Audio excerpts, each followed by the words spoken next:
За манайхаа ерөөсөө ингээл нэг өөрөө яг бодоод үзүүлээтгэе гэхээр яг чаддаг нэг тоонууд байдیں۔ Тэр нь болохоор бутархай байхгүй юу? Бутархай нэмэхээс үрж хуваах үйлдэл. Дандаа тооны юм шинэ дижээ. Үгүй багшаа ингээд залхуу тайжтай наадах чинь гэдэг мөртлөө яг үндэ өөртөө бодож чаддаггүй. Одоо тэгэхээр бүгд эндээс энэ талаар ярьцгаая.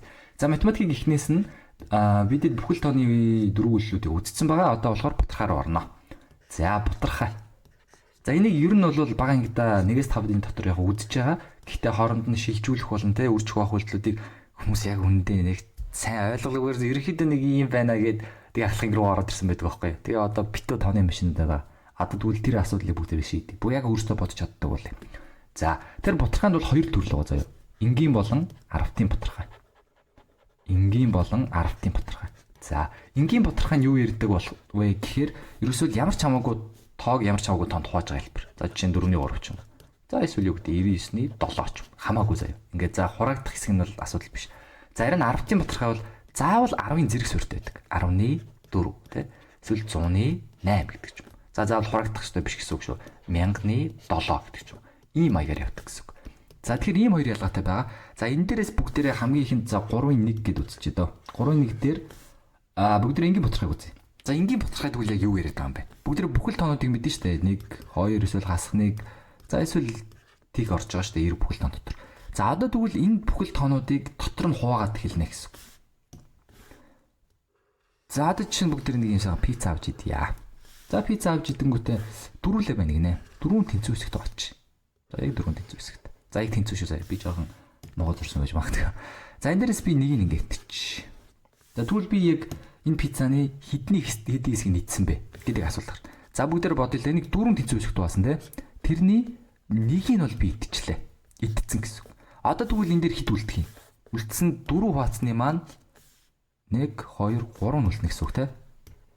3 нь үлдсэн байгаа гэсэн үг. Энэ хоёр маань. Ингэж харагдаж байгаа. Тэгэхээр энгийн бутархай бол зүгээр л одоо бүхэл тоог яг тэнцүү хэсгүүдэд хувааж байгаа хэлбэрийг хэлээд байгаа. За одоо энэ дээр хит гэсэн тоонд ч бид нэр хувааж болно шүү дээ. Энийг бид нар биш дээ. 99 хувааснаа тэрний 7-г инч гэдэг ч юм уу. Иймэрхүү тохиолдлууд байгаа гэсэн үг. За энгийн бутархай бол товчхондоо ойлгоход энэ пиццан дээр илүү амар яригдана. Тэгэл бүгд ингэдэгээс ч багтаа яг чихэр хонгод яг голоор нь хаашаа гэл. За тэнийг бүр хий чихэр багталтай.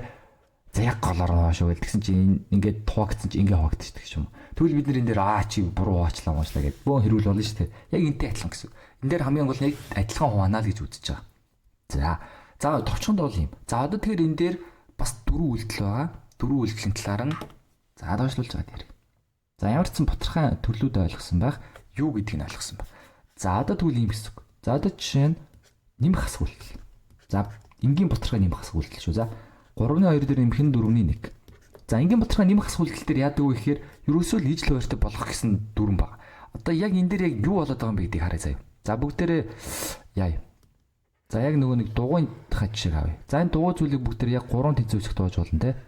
3 тэнцүү хэсэгт ингээ аваач. За нөгөө талаас нь 4 тэнцүү хэсэгт ингээ аваач. Яг саяхтай гатлах. За тэнгуүтээ бүгдээр энийг за 3-ны 2 гэдэг чи үе. Яг энэ дээрээс 2 нэгсэн үгтэй. 2 нь нөгөө талаас 4-ний 1 гэхээр энэ гэсэн. Энэ хоёрыг одоо хооронд нь яаж нэмэх вэ? За бүгдээрээ зүгээр жишээ зураг авах юм бол нэг юм болно гэсэн үг те.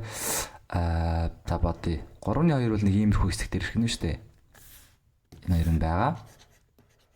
За үүн дээр за багш нь арилгаж байгаа зураг харуул.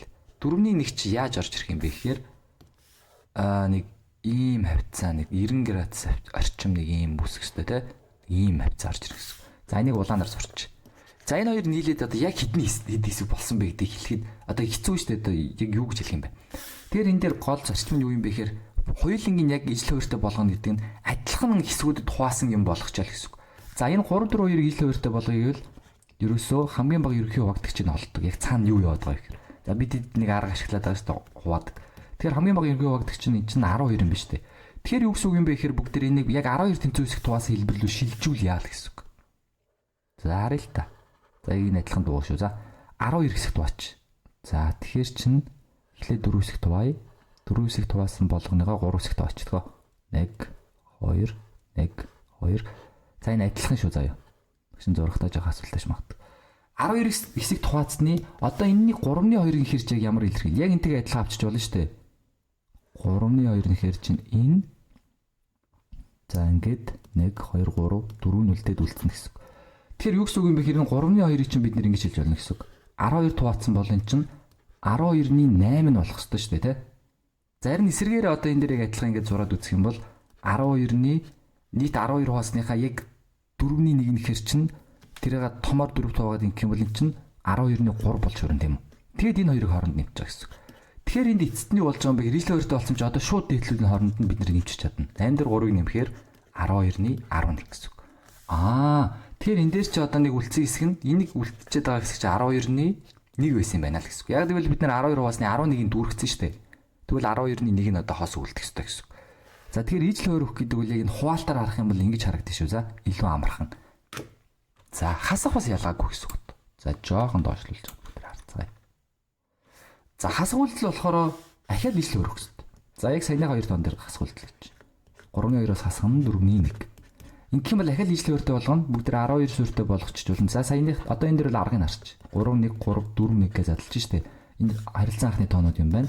Нэг нь нэрнэ, нэг нь нэрнэ. Харилцан анхны тоо гэдэг нь яг тийм хамгийн хэрхий хуваагддаг чинь одоо хуваагч нь одоо нэг байдаг тоо гэсэн үг. За ер нь бол хоорондоо хуваагдalцахгүй тоонууд гэсэн үг. За өөр чинь дээр тайлбарлана. За sorry бүгд тэрийг нэг тугасдаг шүү дээ. Бүсэн буруу ирсэн биш. Нэг дуугаад 3 нэг дуугаад 4. За тэгэхээр энэ дээр 4 ирнэ, энэ дээр 3 ирнэ гэсэн үг. За 4 ирэхээр чи 4 2-ийн 8. За тэгээд 4 3-ийн 12 болсон шүү дээ. Хасах нь 3 4-ийн 12, 3 1-ийн 3. За тэнцүү 12-ны 5 болж байна гэсэн. За энэ дээр детальчны үйлдэлүүдийг харуулвал ийм болж байгаа шүү заяа бас. 3-2-ыг хоёулангийн 4-т үрчиж байгаа л гэсэн.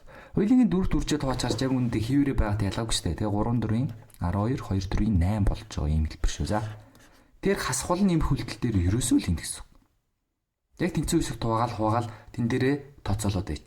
Тэгээд ижил хоёртой болгож байгаа гол зэрлэг нь тооцоол хийхэд амар ахгүй. Энэ хоёрыг бид нэр тооцоол хийгээд яг хэд болоод байгаа юм. Бөөмэд байсан чинь ижил хэсгүүдэд ингэж хуваагаад ингээ харчингууд энэ чинь 12-ны 11 юм байна гэл харчна гэсэн. За тэгэхээр дараагийн удаа бүгдээрээ үрж хуваах үйлдэлийн үздцгээе. За шууд нэг оруулж. За нэг таслаарай гэж. За дараагийн үйлдэл маань болохоор үрж болон хуваах үйлдэл. За ихэл амархан чинь дараа заяа. Ихэл 3-2-ыг үржихэн 4-ний 1. За үржих үйлдэл бүр амархан. Заавал ижил хоёр хөө одоо шаардлага ерөөсөө байхгүй. Шууд ингээл хойш үржүүлээ явчихна. За 3-4-ийн 12, 2-1-ийн 2. За хураагдах хэрэгтэй бол энэ хураач штэ. Энэ хоёрыг хураачвал хоёуланг нь 2 туваачж болж байна те. Тэгэхээр энэ дээр 1, энэ дээр 6. Ингээл бол. За энэ дээр арай өөрчлөе явъя. За 8-ны 7-г үрждэг нь 49-ны 4. За энэ ингээ хоошоо үржүүлэхэд нэлээд их тоон гарах гэдэг те. Энэ дээр илүү амархаараа яадаг вэ гэхээр хураагдах зүйлсийг харна дээдэл доотлоос. За 8-7-2 бол хураагдахгүй. 7-49-2 мань хураагдчих. Хоёуланг нь 7 туваачвал 1, энэ дээр 7. За харин 8-4-2-оос хуваагдчихээн. Хоёуланг нь 4 тооцвол энэ дээр 1, энэ дээр 2. Одоо ингээ хоошоо үрччихнэ гэсэн үг. Нэгийг үрчих нэг гэхээр 1, 2, 7, 14. За тэгэхээр гол үндсэн дүрэн бол ерөөсөө л хоошоо үрж. Тэгэл хураагдах зүйлсийг хураана гэсэн үг. Үрчих дээр. За хуваах дээр болохоор бас амархан. Одоо бүгд тэрэг 3-2-ыг хуваах нь 4-ний 1 гэж хараад. Энд дээр яг хэвэн бэхээр хойдлын тооных нь барийг сэлчдэг. Энэ хоёрын л барийг сэлчих гэсэн үг. За багш нэг илүү практикли хараа зааж юу. 3-2-ыг үрждэг нь нэгэн доор ороод 4 дээр орчихно гэсэн. Одоо хураагдах зүйл алга байна. Шууд хоошоо үржүүлэх ёстой. 2-4-ийн 8. Тэгээд 3. За энэ засагдах бутархаа гараад ирэх юм бол юу болох вэ гэхээр 8-ыг 3 туваагаар харчих штэ. 2 өргөн 6 үлдэгдэл нь 2. За тэгэхээр энэ дээрс яг хэвэн бэхээр энэ харж байгаа тань бүхэл хэсэг нь гэсэн. Энэ дотор бол 2 бүхэл юм байгаа юм байна. Тэгээд 3-ны 2 үлдэж байна гэсэн. За энийг бас ялгаж хараарай. За энэ бол үлдэгдлийнх.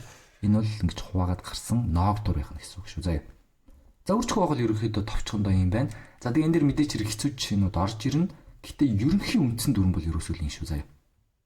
За тэгээ энэтэй холбоотой дасгалуудыг ажиллаад тэгээд асуултуудаа комент дээр бичээрэй за. Тэгээ багш энэ дээр хариулж өгч чаднаа. За тэгээ дараагийн хичээлээр уулзцгаая.